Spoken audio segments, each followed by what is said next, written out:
irmãos, eu não sei como foi a semana que os irmãos passaram, não sei o que foi ao coração dos irmãos, o que os irmãos sentiram durante esta semana. Mas eu, na quarta-feira que se passou, no dia 11, meu coração se entristeceu muito por tudo que tem acontecido, tanto em nosso país, com as coisas que têm acontecido no âmbito econômico, no âmbito de política, entre outras coisas que têm deixado realmente o nosso coração entristecido quando nós olhamos coisas que acontecem e nós vemos realmente a injustiça pairar sobre a nossa nação.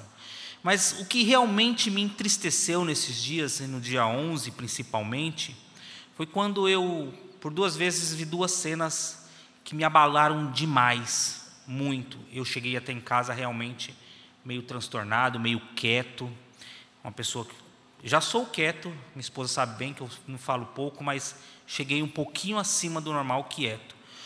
Um dos acontecimentos, acho que os irmãos acompanharam, foi o assassinato de Irina Zarutska, uma ucraniana refugiada que, saindo da Ucrânia por causa da guerra que há entre Rússia e Ucrânia, se refugiou nos Estados Unidos. E lá, entendendo que era um país mais seguro de se viver, um país mais tranquilo, ela estava ali. E ao retornar do trabalho,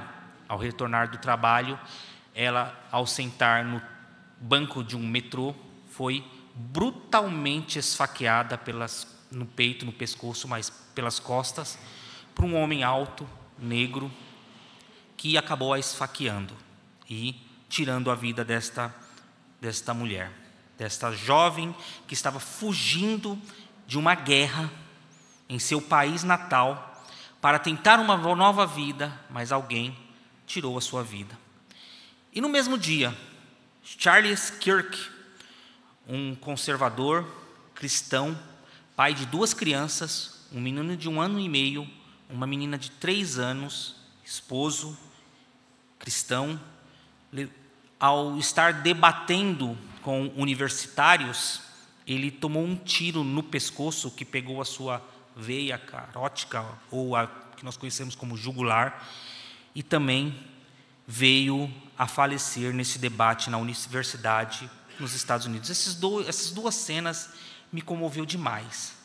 Mas isso não foi isso que me comoveu tanto assim, sabe, meus irmãos? O que mais me comoveu foi que pessoas em redes sociais, em outras áreas, zombavam do que estava acontecendo, tiravam onda do que estava acontecendo, achavam isso algo normal, fantástico, porque essas pessoas mereciam isso, porque essa menina merecia, porque esse rapaz também merecia, simplesmente porque tinham ideais diferentes. E eu queria, meus irmãos, conversar com os irmãos através desta passagem que nós lemos, como realmente o orgulho, como o achar que nós estamos acima por causa das nossas ideias, por causa dos nossos ideais, estamos acima dos outros. E o tema que tenho nessa mensagem para compartilhar com os irmãos é a queda do orgulho e a vitória do reino do Senhor. Porque apesar de nós estarmos entristecidos com tudo isso que tem acontecido no mundo, e nós sabemos que o mundo jaz no maligno, o mundo está realmente destruído por causa do pecado que realmente abraçou este mundo, nós sabemos, meus irmãos, que há um reino que nos espera, um Cristo todo-poderoso que está preparando uma morada para que nós possamos estar lá juntamente com Ele, louvando e o adorando para todo sempre. Então, o tema-chave aqui é a soberba do teu coração te enganou.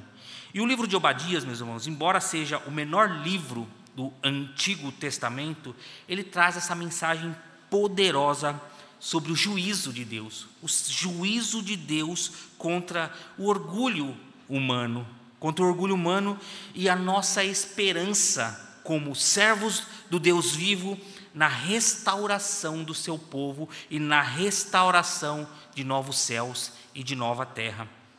O nome Obadias significa servo do Senhor.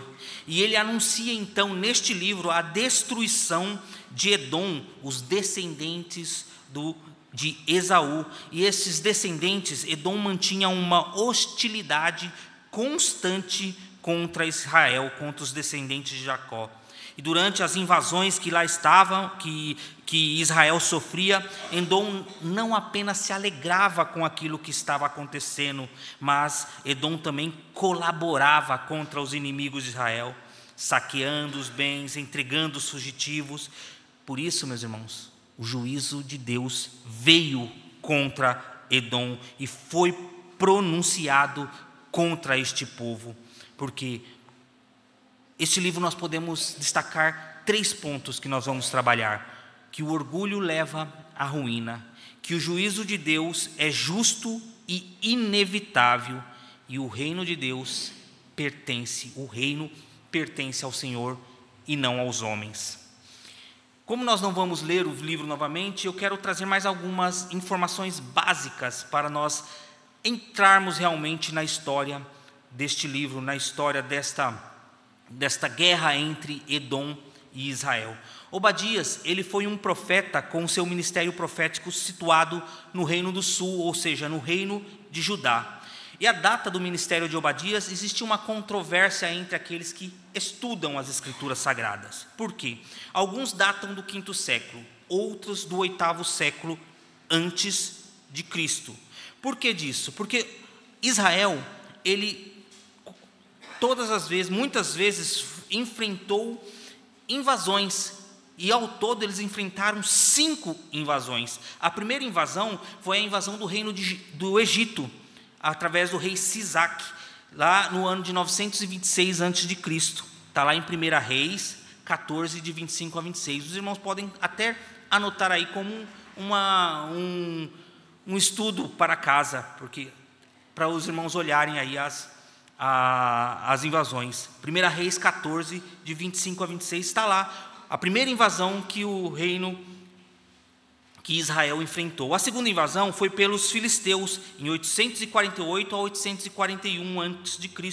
Está lá em 2 Crônicas 21, capítulo 21, versículos 16 e 17. A terceira foi o próprio Israel, que invadiu através do rei Joás, no ano 790 a.C., em 2 Crônicas 13, capítulo 13 e 14. A quarta invasão pela Assíria, pelo rei Senaqueribe, em 701. Está lá em 2 Reis 18, versículo 13. E a quinta invasão foi pela Babilônia, pelo rei Nabucodonosor, entre os anos 605 e 586. E a maioria dos estudiosos entendem que a mensagem proferida pelo profeta Obadias foi na invasão babilônica. Então nós vamos trabalhar em cima da invasão do povo babilônico sobre o povo de Judá. E o versículo que nós vamos ter como base para realmente entender que foram eles, está lá no Salmo 137, versículos 7 e 9, que nós leremos no decorrer da ministração. E qual, meus irmãos, é a ênfase da mensagem deste profeta? Qual é a ênfase da mensagem de Obadias?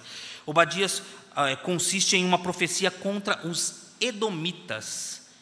E esta profecia foi proferida a vários grupos do reino de Judá, do reino do sul. Para quê? Para encorajá-los, porque eles estavam passando por uma tragédia nacional, eles estavam passando por invasões, eles estavam passando por dificuldades, pessoas sendo mortas, castigadas, sendo levadas ao exílio. Então o profeta encoraja-os através desta mensagem. Edom estava condenado, diz o profeta, por sua arrogância, por sua soberba e por aproveitar-se de Israel, quando esses ainda estavam debilitados. E a ênfase do livro de Obadias está no juízo de Deus contra Edom. Se nós podemos sintetizar esta passagem aqui, qual é a ênfase da mensagem de Obadias? Seria a derrota daqueles que se consideram inconquistáveis e o livramento e a restauração de Israel no grande dia, o dia do Senhor. Mas, para os irmãos se atentarem mais, nós devemos saber quem foi Edom. Quem foi Edom? Os edomitas, eles eram os descendentes de Esaú, o irmão lá de Jacó. E durante a história desses povos, eles sempre foram hostis um contra o outro. Havia lutas entre os edomitas, descendentes de Esaú, e os israelitas, que eram descendentes de Jacó. E a palavra de Deus diz que essa luta era desde o ventre da sua mãe, Rebeca. Desde o ventre da mãe, esses dois irmãos, eles lutavam entre si. E o termo Edom, ele é aplicado a Esaú, porque vem do termo hebraico, que significa e se faz referência à cor vermelha. E as explicações são diversas. Na verdade, são 3 explicações. Uma é por causa do guisado, a qual Esaú trocou por causa da sua primogenitura. Esse guisado foi preparado por Jacó e tinha uma cor avermelhada. Talvez ele tenha preparado com coloral demais. Então, era avermelhada. A segunda explicação é porque Esaú era ruivo. E por ser ruivo, então, o nome Edom, de vermelho, foi colocado a este povo. E a terceira é por causa das suas características geográficas. O povo edomita morava em uma região muito montanhosa e cheia de arenito vermelho. Portanto, aonde eles se situavam era uma cor vermelha e, portanto, deram o nome de Edom. Mas o interessante saber, meus irmãos, é que Edom ou Adom são escritas com as mesmas letras da palavra humanidade, que em hebraico é a palavra Adão, que vem lá do nome de Adão, humanidade. Então dá-se a entender que essa humanidade vinda por Edom era uma humanidade orgulhosa, uma humanidade soberba, uma humanidade arrogante. Como se iniciou essa hostilidade entre esses dois povos? Houve um evento histórico que está contado nas Escrituras Sagradas entre esses dois povos, que revela a hostilidade, a guerra que sempre houve entre esses dois irmãos. E foi na ocasião em que os israelitas estavam peregrinando em direção à terra prometida. Depois que eles saíram do Egito, os israelitas estavam indo para a terra prometida, e num determinado local eles tiveram que se deparar com o território dos edomitas. E para passar por aquele território, Moisés pediu permissão para o rei de Edom, para que pudesse passar por ali.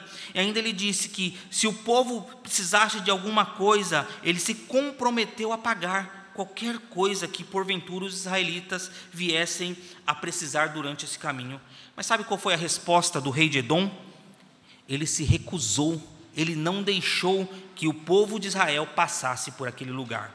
Está lá em Números 20, versículos 14 a 21, o relato dessa história. Então os israelitas tiveram que se levantar, se desviar deste caminho, porque o Senhor disse para os israelitas que eles não deveriam lutar contra os edomitas, eles não deveriam infligir nenhum mal entre os edomitas. E se nós nos aprofundarmos mais nas Escrituras Sagradas, nós vamos ver vários momentos que esses dois povos entravam em atrito, entravam em guerras. Só que em 588 a.C., quando Judá foi conquistada e levada à ruína por Nabucodonosor, quando os seus nobres, o seu povo foi levado cativo, quando os seus muros, o seu templo foi destruído, o seu palácio foi destruído, tudo estava em chamas. Homens, mulheres e crianças estavam sendo mortos e presos, levados cativos pela Babilônia. Ali sim, os israelitas viram que estavam sofrendo um duro golpe dos edomitas. Eis o golpe final e a soberba e a maldade dos edomitas. Sabe o que os edomitas fizeram, meus irmãos? Zombaram do que estava acontecendo, deram risada do que estava acontecendo. E não só fizeram isso, como ajudaram aos babilônicos a espreitar, a matar, a roubar os judeus e a entregar os judeus nas mãos dos babilônicos. E o Salmo 137, como eu disse no início, mostra esta dor que o povo de Judá estava sofrendo por causa da traição de Edom. O Salmo 137, versículos de 7 a 9, diz o seguinte: olha o que diz o povo de Israel contra Edom. Ele diz assim: contra os filhos de Edom, Senhor, lembra-te, Senhor, do dia de Jerusalém, pois diziam, olha o que diziam os edomitas: arrasai-a até os fundamentos, filha da Babilônia. Chamavam os israelitas de filha da Babilônia, que hás de ser destruída. Feliz é aquele que te der o pago do mal que nos fizestes. Feliz é aquele que pegar os teus filhos e esmagá-los contra a pedra. Esse é o pensamento dos edomitas contra o povo de Deus. Então Obadias se apresenta diante do povo que estava sofrendo essas dificuldades, essa perseguição, esta angústia, e diz: visão de Obadias, assim diz o Senhor Deus a respeito de Edom. Temos ouvido as novas do Senhor, só que às nações foi enviado um mensageiro que disse: levantai-vos e levantemo-nos contra Edom para a guerra. Então o primeiro ponto que eu quero trazer para os irmãos é que o juízo de Deus, ele é certo e justo. O juízo de Deus virá contra todos aqueles que se levantarem contra os servos do Senhor, contra a tua igreja, contra o teu povo. Olha o que diz os versículos 2 e 3. Eis que te fiz pequeno entre as nações, tu és muito desprezado, a soberba do teu coração te enganou. Ó tu que habitas nas fendas das rochas, na tua alta morada, e dizes no teu coração: quem me deitarás por terra? Olha o que Deus fez com Edom. Eis que eu te fiz pequeno. Você que se acha grande, você que se acha soberbo, você que fica espreitando os meus servos, eis que te fiz pequeno entre as nações, e tu és muito desprezado. Sabe por quê? Porque a soberba do teu coração te enganou. Tu que habitas nas fendas das rochas e na tua alta morada, e dizes no teu coração: quem é que vai me deitar por terra? Sabe, os edomitas confiando na sua força, confiando na sua localização geográfica, aonde eles se encontravam. Mas, meus irmãos, não adianta o mundo confiar nas suas próprias forças. Não adiantam os soberbos confiarem nas suas próprias forças, porque o Senhor é o Deus Todo-Poderoso. O versículo 4 diz assim: se vocês, edomitas, remontarem como a águia e puserem o teu ninho entre as nações, de lá eu te derribarei, diz o Senhor dos Exércitos. Não há como fugir da presença desse Deus Todo-Poderoso. Sabe por quê? Neste versículo 4, o Senhor declara a sua soberania. É o Deus Todo-Poderoso, soberano, e não existe lugar nenhum onde alguém possa se esconder de Deus. Não existe lugar onde ninguém possa se esconder de Deus. O Salmo 139, ele fala ao nosso coração de uma maneira maravilhosa, porque ele fala da soberania de Deus. Acompanhe a leitura do Salmo 139, meus irmãos. Diz assim a palavra: para onde me ausentarei do teu espírito? Não há como fugir do Senhor. Para onde fugirei da tua face? Se eu subo aos altos céus, lá estás. Se faço a minha cama no mais profundo abismo, lá estás também. Se tomo as asas da alvorada e me detenho nos confins dos mares, ainda lá me haverá de guiar as tuas mãos, e a tua destra me susterá. Se eu digo: as trevas com efeito me encobrirão, e a luz ao redor de mim se fará noite, até as próprias trevas não te serão escuras. As trevas e a luz são as mesmas coisas. A soberania de Deus, não há como se esconder do nosso Deus. Não há como fugir e achar que o orgulho, a soberba, a arrogância, e Deus não está vendo, porque Deus é aquele que nos formou. Olha o que ele diz: pois tu formastes o meu interior, tu me tecestes no seio da minha mãe, e graças te dou, visto que de modo assombrosamente maravilhoso me formastes. As tuas obras são admiráveis, e a minha alma o sabe muito bem. Os meus ossos não são encobertos, não te foram encobertos, quando no oculto fui formado e entretecido, como nas profundezas das terras. Os teus olhos me viram a substância ainda informe, e no teu livro foram escritos todos os meus dias, cada um deles escritos e determinado, quando nenhum deles ainda havia. Então, o Senhor, Ele está no controle de todas as coisas. Apesar de nós olharmos as coisas, apesar dos israelitas, os judeus olharem aquela situação, os edomitas espreitando, zombando, dando risada, mas o Senhor está no controle de todas as coisas. O seu poder é infinito, mostra que não há ninguém que pode suportá-lo. Deus é um Deus todo-poderoso e não importa se é alguém grande, cheio de poder, ou se é alguém pequeno.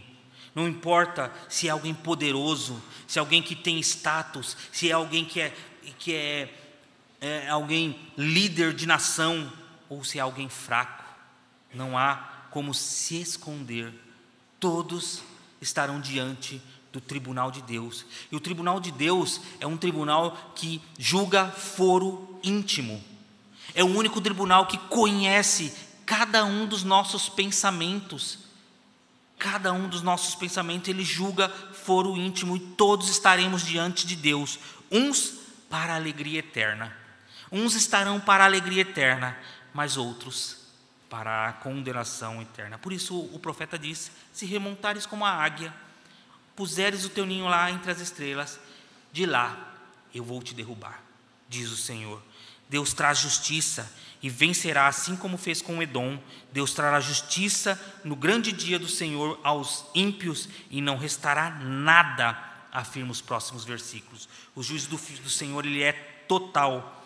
Então, se vieres a ti ladrões ou roubadores de noite, não te furtariam só o que lhes bastassem, diz ele. Olha, como foram rebuscados os teus bens, Esaú, como foram esquadrinhados os teus tesouros. Esses versículos estão querendo dizer o quê, meus irmãos? Que apesar da riqueza de Edom, tudo seria destruído, tudo seria levado. Aquilo que era motivo de orgulho para os edomitas, não restaria nada, tudo seria destruído, sim, porque o Senhor é justo, o Senhor é fiel. Em outras palavras, o profeta está dizendo que em circunstâncias normais sobrariam alguma coisa, mas no caso de Edom, o juízo de Deus viria e deixaria eles totalmente destruídos e arrasados. Ou seja, quando os invasores chegassem, destruiria tudo. E o segundo ponto, meus irmãos, que eu quero que os irmãos entendam, o primeiro ponto nós vimos é que o juízo de Deus é certo e justo. E o segundo ponto, meus irmãos, é que o orgulho humano vai levar as pessoas à ruína. Olha os versículos 7, 8 e 9. Todos os teus aliados te levam para fora dos teus limites. Os que gozam da tua posse te enganaram. Prevaleceram contra ti os que comem o teu pão. Note que Edom aqui fez alianças com outros povos, mas esses povos a qual ele fez aliança para destruir Israel foram os mesmos que enganaram, os mesmos que prevaleceram contra eles e se levantaram contra eles. Diz o versículo 8: não acontecerá naquele dia, diz o Senhor, que farei perecer os sábios de Edom e o entendimento do monte de Esaú. Os teus valentes, ó Temã, estarão atemorizados, para que do monte de Esaú seja cada um exterminado pela matança. Edom colocou por muito tempo, meus irmãos, a sua confiança em seus aliados. Por muito tempo Edom achava que aquelas alianças que ele tinha feito era motivo de força, e eles estavam protegidos por causa dessas alianças. Eles tinham muito orgulho das alianças que eles haviam feito durante a história. E aqueles que eram então os seus amigos, aqueles que haviam feito alianças com ele, agora eram aqueles que estavam perseguindo eles até as suas fronteiras, enganando Edom e destruindo Edom. Edom seria enganado pelo seu próprio orgulho, pelas suas próprias alianças, seria enganado por pessoas que ele mesmo botava e confiava. Deus levaria as nações conhecidas por Edom, aliadas com Edom, para trazer o juízo, porque o Deus é o Deus da história, é o Deus que controla todas as coisas. Edom era uma nação forte, sim, era uma nação poderosa, sim, mas a sua soberba o enganou, o seu coração soberbo o levou à ruína. E haviam sábios entre os edomitas. Eram um povo muito dotado de conhecimento, mas neste versículo Deus diz que a sabedoria deles se tornaria inútil. E nós vemos o mundo com a sua sabedoria, uma sabedoria inútil. Todo conhecimento, toda sabedoria, toda tecnologia de hoje e da época de Edom não serve para nada diante do Todo-Poderoso. Deus, após declarar que destruiria o orgulho de Edom, também declara que destruiria os seus sábios, os seus líderes, e nada seria capaz de resgatar aquele povo. Até os seus guerreiros ficariam perplexos, completamente desanimados, assustados com tudo o que estava acontecendo, buscando segurança nas montanhas, mas eles também seriam destruídos. E a sua arrogância os levou para uma total destruição. Suas riquezas, seu poder acabaria e os seus sábios seriam destruídos. Os seus guerreiros cairiam sobre a mão poderosa de Deus e nada poderia colocar Edom em segurança, porque é o Deus Todo-Poderoso que vai trazer esse juízo diante deles. Até a própria cidade de Temã, que era a capital dos edomitas, algo de orgulho para aquele povo, seria totalmente desolada por causa do juízo do nosso Deus. Edom, então, meus irmãos, se orgulhava das suas fortalezas. Edom se orgulhava das montanhas e da sua localização geográfica. Edom se orgulhava dos seus guerreiros e das alianças que haviam feito para espreitar e perseguir o povo de Israel. Porém, nada disso poderia salvá-los do juízo de Deus. Nada disso poderia resgatá-los. E nós sabemos então, meus irmãos, que o orgulho cega e dá uma falsa sensação de segurança. O mundo que nós vivemos, eles estão vivendo numa falsa sensação de segurança, achando que tudo que eles têm está baseado nas coisas aqui desta terra. A sabedoria humana que nós vemos hoje, de uma forma avassaladora, nos alcançando, essa sabedoria humana é inútil diante do juízo divino. Será inútil toda essa sabedoria quando as trombetas soarem, quando o Senhor se colocar de novo a voltar para resgatar a sua noiva. Será inútil a sabedoria humana, e o poder humano não poderá resistir à mão do nosso Senhor. Não poderá resistir. Muitos ainda confiam, meus irmãos, em riquezas. Muitos ainda confiam no seu status, no seu poder. Muitos confiam na sua inteligência. Muitos confiam no poder militar. Esses dias nós vimos uma nação desfilando o seu poderio militar, mas todo orgulho humano, meus irmãos, todo poderio militar, toda inteligência, toda riqueza será quebrada diante da santidade de Deus, será destruída diante da santidade de Deus. E os motivos da ruína de Edom são vários. Foi por causa da violência que ele fez contra Jacó, versículo 10.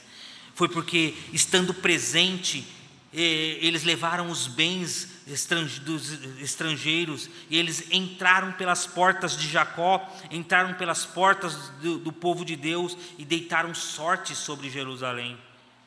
E eles que deveriam olhar, porque eles faziam parte desse povo, lembram-se que Jacó e Esaú eram irmãos. Eles que deveriam olhar para aqueles irmãos, eles olharam ao contrário, olharam com prazer no dia da angústia, no dia da calamidade, no dia da dificuldade dos seus irmãos. Eles não deveriam ter entrado pela porta do seu povo no dia da sua calamidade, diz o versículo 13, mas eles entraram e lançaram mãos sobre os bens no dia da calamidade. Eles saquearam o povo de Judá. Eles não deveriam ter parado nas encruzilhadas para exterminar os que escapavam. Enquanto o povo de Israel buscava um refúgio, buscava escapar da guerra, como aquela menina que nós falamos no início, outros vinham e os exterminavam, e os matavam, e os entregavam novamente a Babilônia no dia da sua angústia.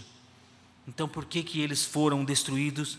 Por causa da violência contra o povo de Deus, contra o teu irmão Jacó. A vergonha te encobrirás e serás exterminados para sempre. Foram destruídos porque se alegraram com a queda de Judá. Foram destruídos porque saquearam os bens de Jerusalém.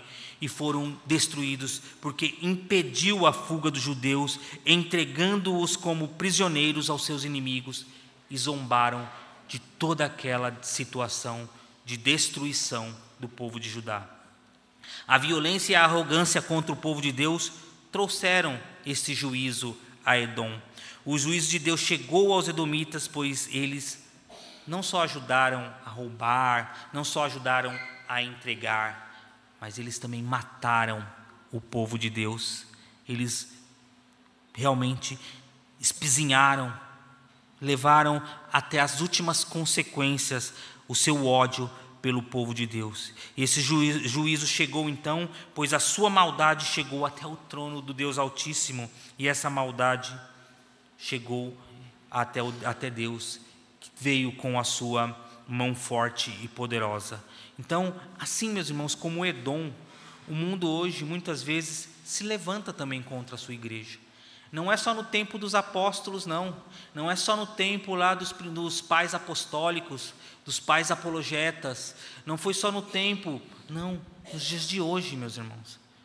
Hoje nós aqui no Brasil ainda temos esta liberdade, mas muitos dos nossos irmãos estão sendo perseguidos. E quando você se levanta com a verdade realmente e fala a verdade através das Escrituras Sagradas, saiba de uma coisa, meus irmãos, também seremos perseguidos. Então, assim como Edom, o mundo muitas vezes se levanta contra a igreja, zombando, querendo zombar contra os mais fracos, perseguindo e tentando destruí-los. Mas saiba, Deus é justo, Deus é fiel, e Ele defenderá o seu povo. E a justiça de Deus, ela virá contra aqueles que oprimirem a tua igreja. O Senhor está olhando, o Senhor está vendo. E o terceiro tópico que eu queria, o terceiro ponto que eu queria compartilhar com os irmãos, o primeiro ponto nós vimos é o juízo de Deus, é certo e justo. O segundo, o orgulho humano leva à ruína. E o terceiro ponto está entre que o reino pertence ao Senhor.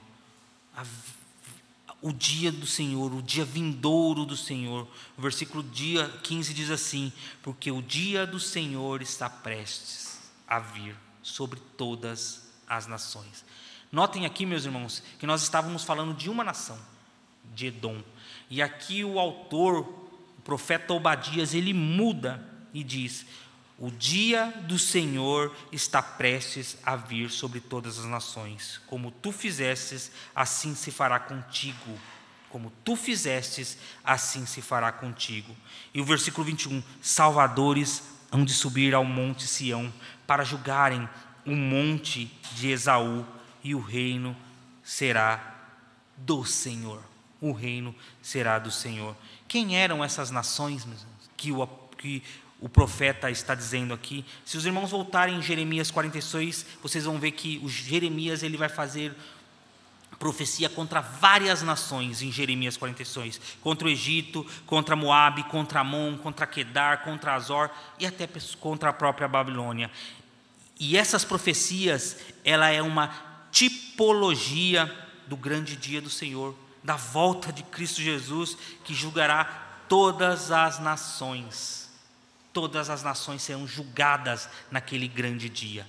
Mas, meus irmãos, tem uma palavra aqui que é para o seu povo, para que acalente o nosso coração. E o profeta diz assim: mas no monte Sião haverá livramento. No monte Sião haverá livramento, e o reino será do Senhor. Então, Obadias termina com uma palavra de esperança para nós. O dia do Senhor virá sim, e ai daqueles que não estiverem na presença do Senhor, ai daqueles que não o reconhecerem como Senhor e Salvador, ai daqueles que não estiverem com seus nomes escritos no livro da vida. se não tiver com o seu nome escrito no livro da vida, ai desses. O Monte Sião será o lugar de livramento. O Monte Sião não era um lugar geográfico, como muitos pensam. Muitos acham que Jesus Cristo vai descer à terra e ainda vai ir lá no Monte Sião e reinar naquele monte, para que depois de reinado por 1000 anos, e aí depois vai haver um... Não, o Monte Sião não é um lugar geográfico. O Monte Sião é a morada de Deus, é a sua presença plena, onde somente o povo de Deus estará. Onde o Monte Sião é a nova Jerusalém, quando Deus restaurar todas as coisas, novos céus, nova terra, a presença maravilhosa de Deus será plena e o seu povo estará lá. Passamos por dificuldades nesse mundo. Como eu disse para os irmãos na quarta-feira, o meu coração estava muito entritecido, eu estava muito triste, mas nós sabemos que naquele grande dia nós estaremos com o Senhor, e o reino do Senhor no fim não pertence aos homens, mas pertence ao Senhor. A nossa esperança não deve estar aqui, nesse reino, nesta terra, nas ideologias que aqui são aplicadas, nos políticos que aqui estão, nem nas nossas próprias forças, mas a nossa esperança deve estar no reino eterno, onde Cristo está preparando morada, porque Ele nos transportou do império das trevas para o reino do Filho do seu amor, e um dia nós reinaremos em glória sobre todas as nações, como nós ouvimos, lá nós estaremos reinando em glória sobre todas as nações. Chegando, sim, meus irmãos, a parte da conclusão aqui, o cuidado de Deus para com o seu povo, o povo da aliança. Deus, em momento algum, se esqueceu da sua aliança, apesar de nós vermos tantas dificuldades e passarmos por dificuldades, e mesmo lá, Deus em momento algum se esqueceu do povo da aliança. Em momento algum, Deus esqueceu que havia feito uma aliança com Israel. Apesar da disciplina que os judeus estavam tomando, os edomitas não podiam escarnecer daquele povo. Os motivos que levaram eles à condenação foi a sua soberba, como eu disse, e isto fizeram eles blasfemar contra Deus, aproveitando-se da situação frágil dos judeus para praticarem atos cruéis que já estavam enraizados. Tudo isso que nós vemos, quem viu a cena da morte da moça e do Charles Kirk, tudo aquilo que aconteceu ali é porque é algo que está enraizado no coração das pessoas que cometeram. E aqui também Edom, o que Edom fez era algo que já estava no seu coração. Por um período, os edomitas até aproveitaram desse momento. Zombaram, deram risada, acharam que estavam ganhando, mas o dia do Senhor chegou, e com ele o cálice da ira santa de Deus trouxe juízo e justiça àquela nação. Eu queria trazer algumas aplicações. A lição que nós tiramos para os nossos dias é com relação ao cuidado de Deus com a sua igreja, com nós, com seus filhos, com nós que estamos numa situação, que passamos por situações difíceis. Eu não estou falando aqui apenas de um cuidado especial, e sim, Deus cuida de forma especial de cada um de nós. De cada um de nós, Deus cuida de forma especial. Ele visita você de forma especial. Mas é o cuidado que eu estou falando aqui, é o cuidado com a sua igreja. É o cuidado que Deus tem com os seus eleitos, onde a porta do inferno não prevalecerá sobre ela. Deus fez uma aliança através do sangue de Cristo, foi com a sua igreja. E todos aqueles que se levantarem contra a igreja do Senhor, está se levantando contra o próprio Senhor, está se levantando contra o próprio Deus. Não que nós mereçamos, meus irmãos, não é porque nós merecemos, não é porque você é especial, não, é porque o Senhor é fiel à sua palavra, o Senhor é fiel a Ele mesmo. Não é que nós mereçamos alguma coisa, porque somos tão pecadores quanto, mas o Senhor nos chamou, nos lavou, nos redimiu através do seu sangue. Então Ele fez uma aliança, e as portas do inferno não prevalecerão contra a igreja. O diabo, ele não tem livre acesso, e a graça de Deus e o seu amor infinito são instrumentos que alicerçam as nossas vidas. Estamos alicerçados na rocha, que é Cristo Jesus. Quando Cristo retornar, então Ele trará juízo ao mundo, e por causa do pecado no mundo, e por sua aliança feita pelo seu sangue, Ele salvará a sua igreja. pela aliança feita através do seu sangue, Ele salvará, resgatará a sua igreja. O que vemos nos dias de hoje é que existem pessoas, desde as mais simples até as mais poderosas, com um coração arrogante, achando que por sua posição, sua riqueza, suas habilidades, suas obras, escaparão do juízo de Deus, mas não escaparão, meus irmãos.